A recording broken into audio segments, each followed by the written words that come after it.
अस्सलाम वालेकुम दोस्तों। कहानी सुनहरी कंगन का तीसरा हिस्सा पेशे खिदमत है। यारो, दुनिया सितारों को छू रही है और आप अभी भी इन भूतों के चक्कर में वक्त ज़ाया कर रहे हैं। ऐसा मत कहें, ये दुनिया अब भी राजों से भरी पड़ी है।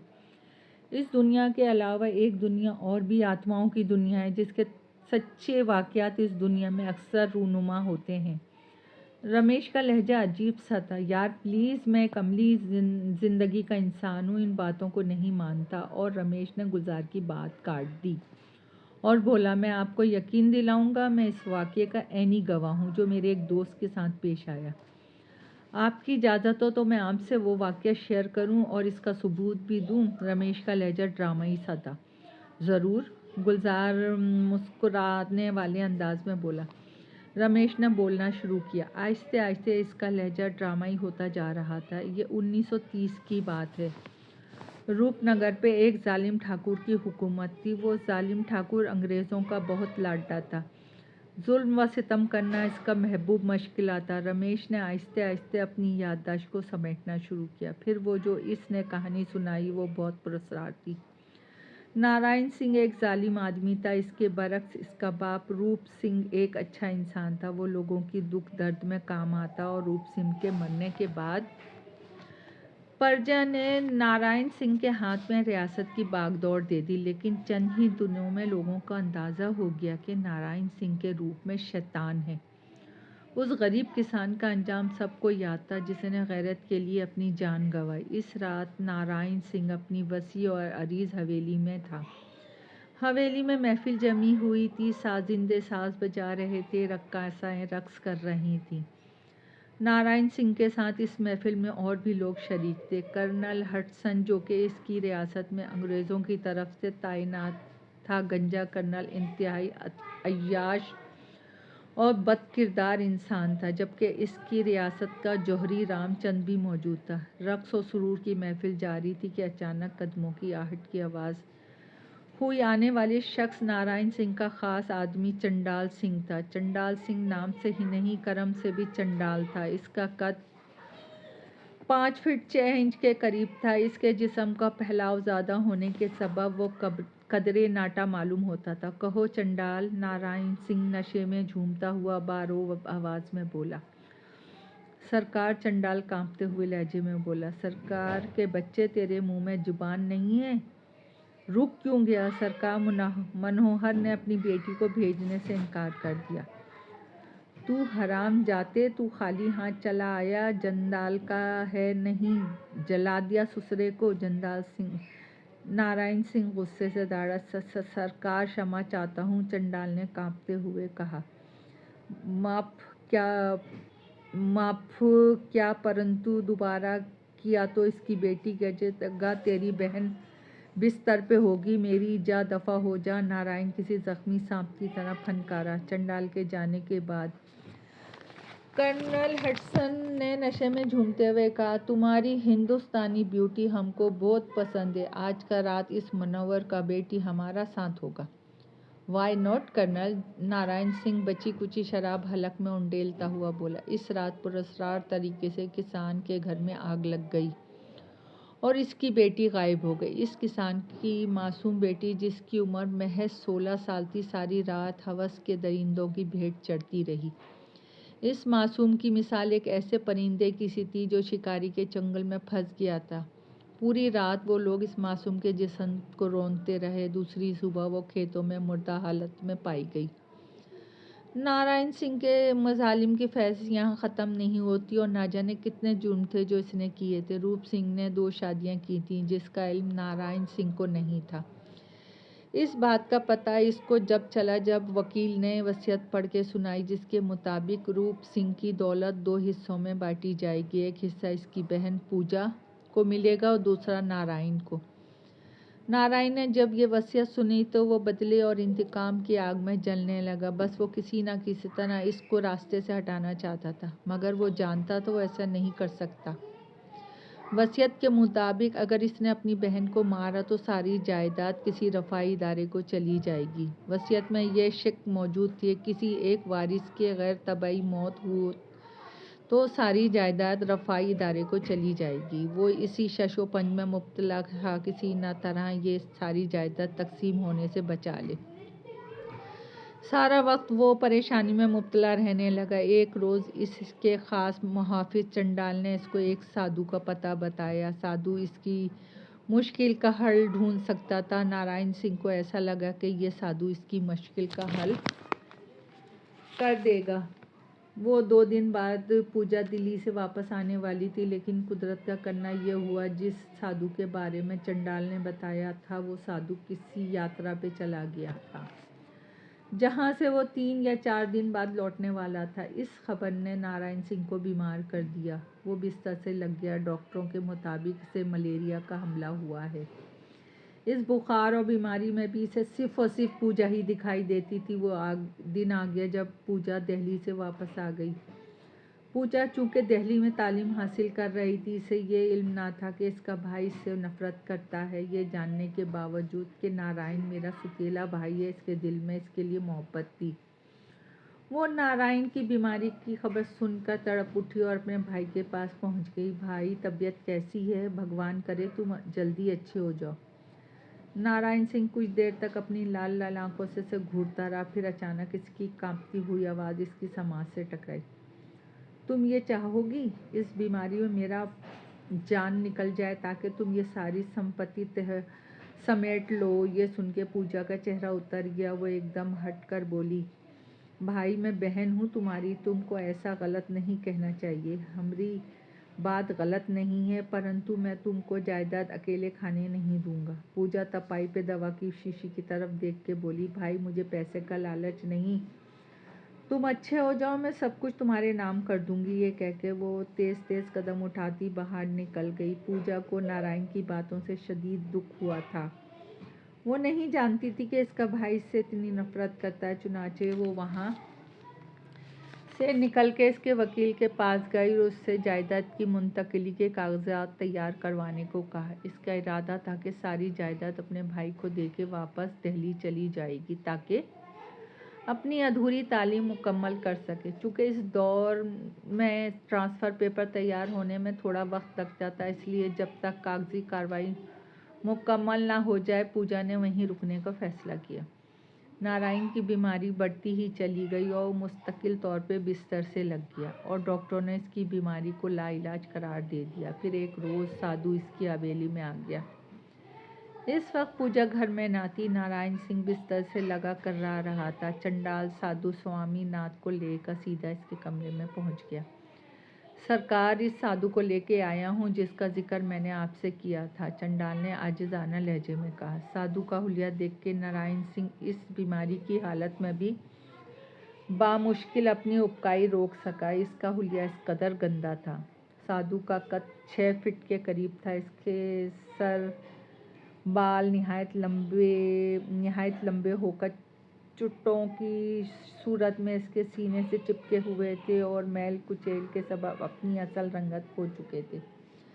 साधु चंद लम्हे तक नारायण की जानिब देखता रहा। इस दौरान इसके लब हिलते रहे। वो किसी मंत्र वगैरह का जाप कर रहा था। कुछ देर बाद वो खामोश हुआ तो नारायण ने देखा कि साधु की आंखें हद दर्जे सुर्ख हैं, जैसे कि उनमें खून उतर आया हो। साधु चंद लम्हों तक इसकी तरफ देखता रहा, फिर बोला, बच्चा, अघोर देवता तुझ पर करम करे। तू बीमार नहीं, तुझ पर शराब है, बद्दुआ है, तेरे अन्याय जो बढ़ गए हैं। इसकी आवाज़ सुन के नारायण को ऐसा लगा जैसे किसी ने पहाड़ से चट्टान लुढ़का दी हो। कदर तवक्कुफ के बाद नारायण कमज़ोर सी आवाज़ में बोला, मैं जानता हूँ महाराज कि पूजा मेरी बहन ज़रूर है, ये इसका काम है। नहीं, साधु हाथ उठा के बोला, यह काम सिर्फ तेरी प्रजा का है जिसकी बद्दुआएं हैं तेरे साथ। अगर तुझको मौत से बचना है तो 11 कुंवारी कन्याओं को बलि अघोर देवता को देनी होगी, वरना तू बिस्तर पे पड़े पड़े मर जाएगा। ये सुन के नारायण डर गया। इसके चेहरे पे खौफ जाहिर होने लगा था।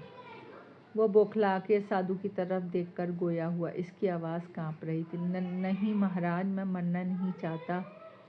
ये सुन के साधु मुस्कुराया। इसकी मुस्कुराहट बड़ी ही भयानक थी। मैं जानता था पापी, इस संसार का मुंह ही ऐसा है। कल पूर्णमासी है, पहली बलि तुझे अपनी बहन की देनी होगी। मगर महाराज, अगर मैंने पूजा को मार दिया तो सारा धन अनाथ आश्रम में चला जाएगा। नारायण सिंह के लहजे से परेशानी झलकने लगी।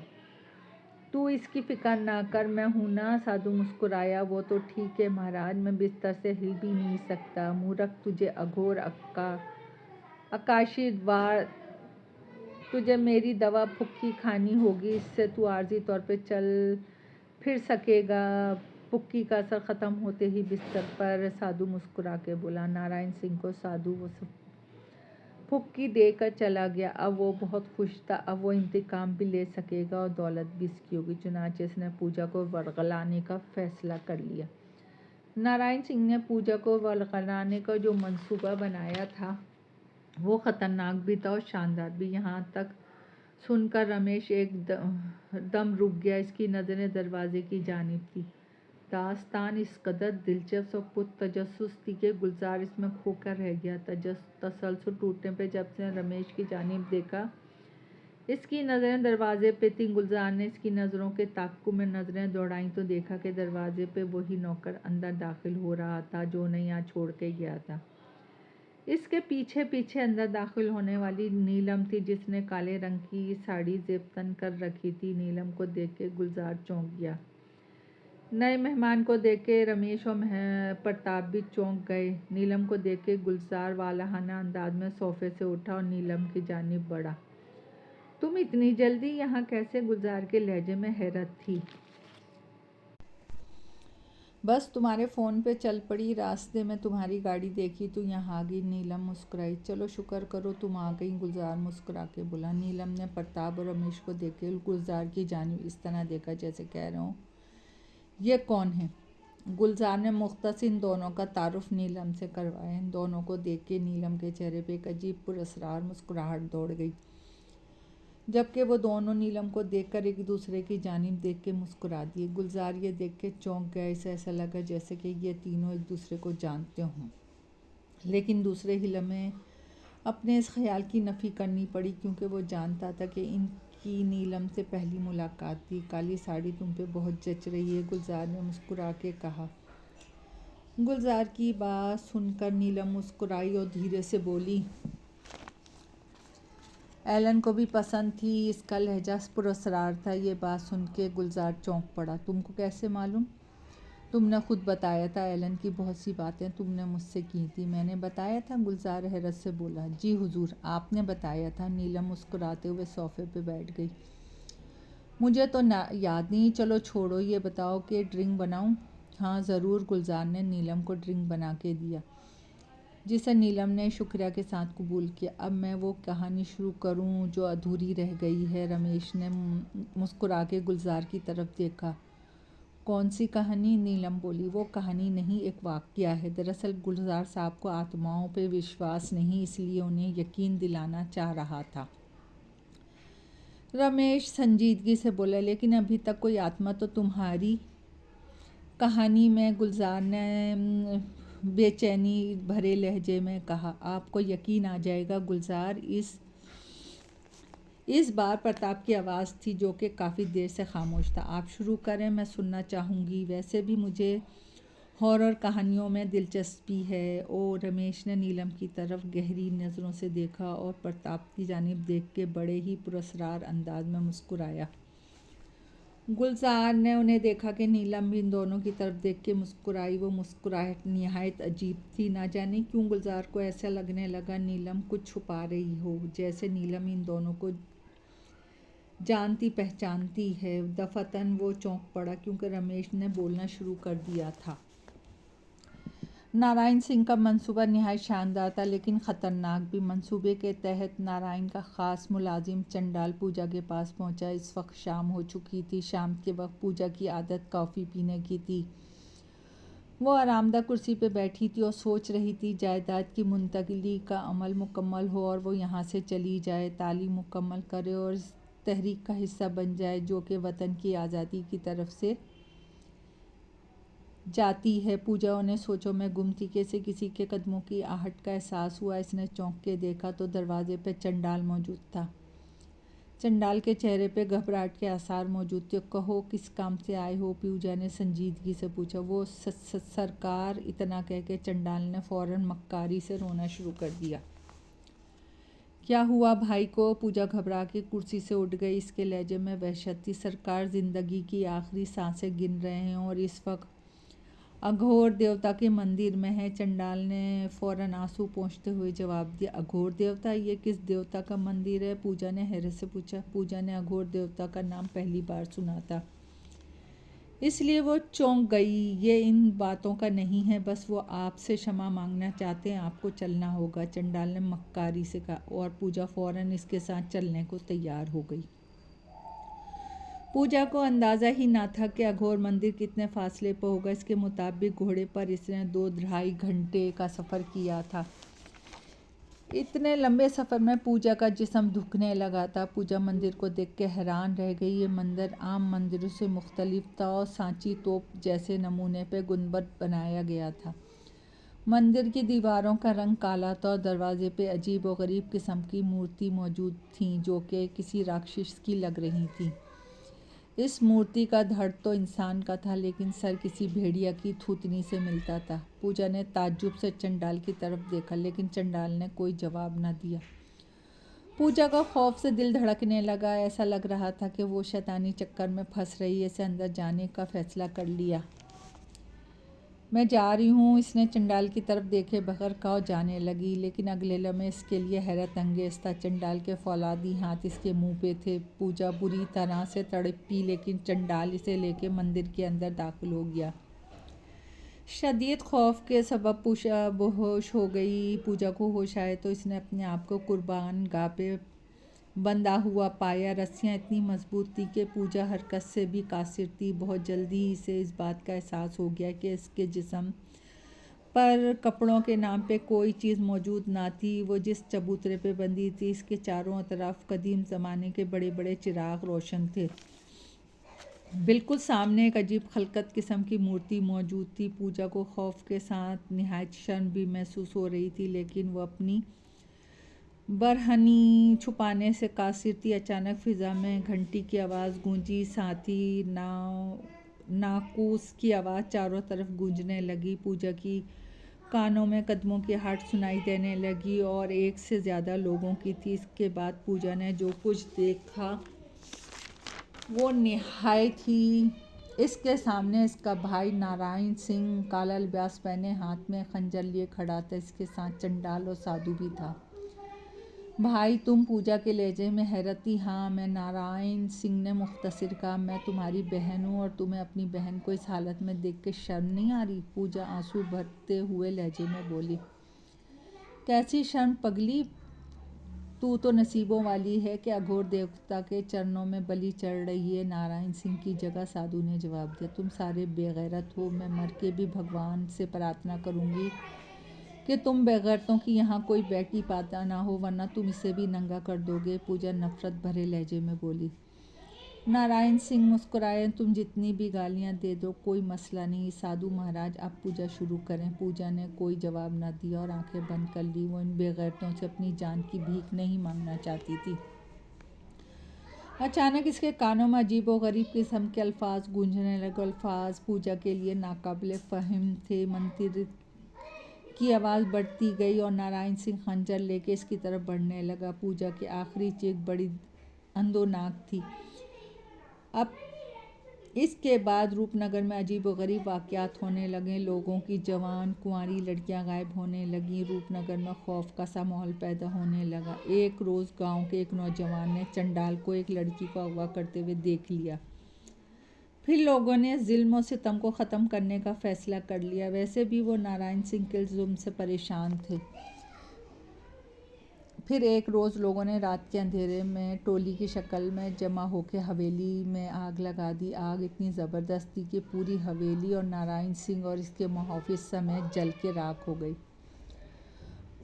पुलिस आई, लंबी तहकीकात हुई। हवेली से सिर्फ जली हुई लाशें निकलीं, लेकिन कोई जुर्म साबित न हो सका। फिर एक रोज़ हवेली से चीखों की आवाज़ सुनाई देने लगी। वो चीखें रूपनगर के अतराफ़ में फैल जाती वो आवाज़ें इतनी ज़्यादा खौफनाक और दिलज़ोर होती कि सुनने वाले कांप जाते। इस वाक़ये को 3 माह गुजर गए, सुनने वाले सिर्फ चीखें सुन पाते। आहिस्ते आहिस्ते इस हवेली के अतराफ़ का इलाका वीरान होने लगा। एक रोज़ दोपहर के वक्त सख्त धूप थी। रंभा लाल के दरवाजे पे दस्तक हुई। रंभा लाल की बीवी खाना बना रही थी। जैसे ही इसने दस्तक की आवाज़ सुनी, खाना वगैरह छोड़ के दरवाजे की तरफ भागी। दरवाजे पे खड़े शख्स को देख के खौफ से इसके हलक से चीख निकल गई। एक जली हुई सूरत के सामने मौजूद थी। इस जली हुई सूरत का आधा जिस्म भी जला हुआ था, जबकि इसने बरहंगी छुपाने के लिए एक लंगोट पहन रखी था। इसका पूरा जिस्म सियाह और काला था। रंभा लाल की बीवी ने शख्स को पहचान लिया। वो कोई और नहीं, नारायण सिंह था। बीवी की चीख सुन के जैसे ही रंभा लाल बाहर आया, इसकी भी यही हालत हुई। नारायण सिंह को देख के खौफ से इसका मुंह खुला का खुला रह गया। नारायण सिंह अपनी लाल लाल आंखों से इसे घूर रहा था। चाचा, भूख लगी है, नारायण सिंह फटी हुई आवाज़ में बोला। रंभा लाल को ऐसा लगा जैसे वो आवाज़ किसी कुएं से आ रही हो। नहीं, माफ़ करो। रंभा लाल कांपते हुए बीवी समेत घर में घुस गया और यूं इसे खौफ से कांपता देख के नारायण सिंह मुस्कुराया, फिर हंस पड़ा और बोला। दोस्तों, कहानी अभी जारी है। पसंद आए तो लाइक और सब्सक्राइब कीजिएगा। आपकी दुआओं की तलबगार।